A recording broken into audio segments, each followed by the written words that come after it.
चूरू से बीजेपी सांसद राहुल कसवा सोमवार को कांग्रेस में शामिल हो गए। कांग्रेस अध्यक्ष मल्लिकार्जुन खड़गे के दिल्ली निवास पर दोपहर करीब 1:30 पर राहुल कसवा ने कांग्रेसी दुपट्टा पहना और कांग्रेस की सदस्यता ली। इस दौरान कांग्रेस प्रदेशाध्यक्ष गोविंद सिंह डोटासरा और विधानसभा में नेता प्रतिपक्ष टीकाराम जूली भी मौजूद रहे। सदस्यता ग्रहण करने से पहले राहुल कसवा ने कहा कि बीजेपी में रहते हुए उन्होंने ये महसूस किया कि सामंतवादी सोच आगे बढ़ती जा रही थी। किसान की आवाज को अनसुना किया जा रहा था, इसलिए फैसला किया और कांग्रेस ज्वाइन की। उन्होंने कहा कि कांग्रेस में रहकर वो अपने क्षेत्र के लोगों की मजबूती के लिए काम करते रहेंगे। आपको बता दें कि कांग्रेस चूरू से राहुल कसवा को लोकसभा का टिकट देने की तैयारी में है, जिसकी घोषणा अगले 1 से 2 दिन में हो सकती है। कांग्रेस हाईकमान के स्तर पर इसे लेकर चर्चा हो चुकी है और इसी कारण राहुल कसवा ने भाजपा से इस्तीफा देकर के कांग्रेस ज्वाइन की है। आपको बता दें कि राहुल कसवा का टिकट कटने के बाद उनका भारतीय जनता पार्टी से मोह भंग हो गया था, जिसके बाद उन्होंने अपने क्षेत्र के लोगों से चर्चा की और भारी भीड़ के बीच में राजेंद्र राठौड़ के ऊपर भी आरोप लगाए। मेरी लोकसभा के अंदर जन भावनाएं जिस रूप में थी, किसान कौम जिस रूप से परेशान थी, उसकी आवाज़ को दबाया जा रहा था।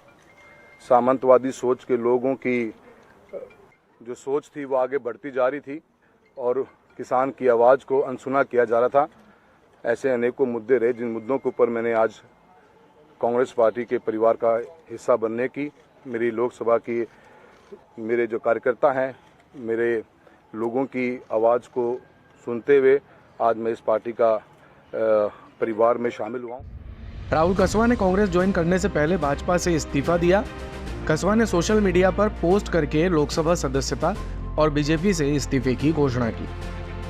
इस दौरान कांग्रेस प्रदेशाध्यक्ष गोविंद सिंह डोटासरा ने कहा कि किसान परिवारों से आने वाले लोग बीजेपी से असहज महसूस कर रहे हैं। केंद्र की बीजेपी सरकार किसानों के खिलाफ काम कर रही थी, किसानों से समझौता करके मुकर गई, रेसलर बेटियों के साथ बुरा बर्ताव किया।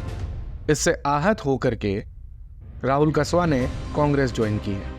और हम लोग राजस्थान के लोग जो किसान परिवारों से आते हैं, काफ़ी समय से जो जिस प्रकार से केंद्र की सरकार किसानों के खिलाफ काम कर रही थी, जो 3 काले कानून लाए गए और उसके बाद में समझौता करके फिर समझौते से मुकर गए, और जो हमारी बहनों के साथ, रेसलरों के साथ में जिस प्रकार से बर्ताव किया गया, तो पूरा राजस्थान का, हिंदुस्तान का पूरा किसान वर्ग भारतीय जनता पार्टी की गलत नीतियों से त्रस्त था, परेशान था।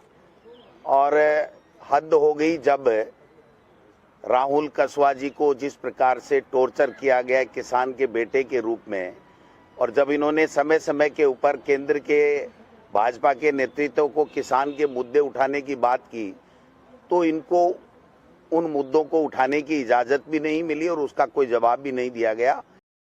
स्पेशल डेस्क से राजस्थान कवरेज की रिपोर्ट। दिन भर की सारी अपडेट्स के लिए सब्सक्राइब करें राजस्थान कवरेज को और बेल आइकन दबाना ना भूलें, ताकि आप रहे अपडेटेड हमेशा।